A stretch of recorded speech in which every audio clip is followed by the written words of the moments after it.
over the last 5 years, our tax base has grown less than 1% a year. The Corning city manager makes his State of the City address. In it are some major changes and initiatives that he wants the council to pursue for the long-term benefit of the city. Good evening, everyone. I'm JB Buno. Thanks for joining us here on the late edition in High Definition.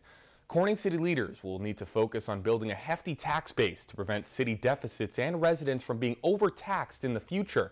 Now, City Manager Mark Reichman says there are 3 pressing issues he wants the council to focus on to build that tax base and make sure the city stays financially stable over the next few years. WENY TV's Joe Malillo was in Corning tonight to hear the ambitious plan. He joins us live in the studio with our top story tonight. Joe, what are the main issues of this plan?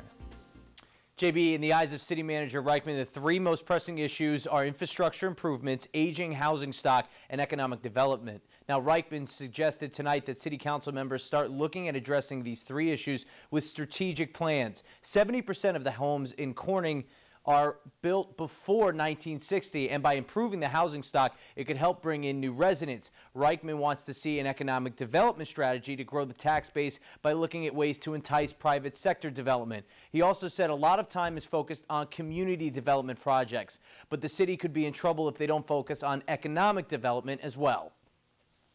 I think what we could say is that we are financially stable. We do a lot of financial planning.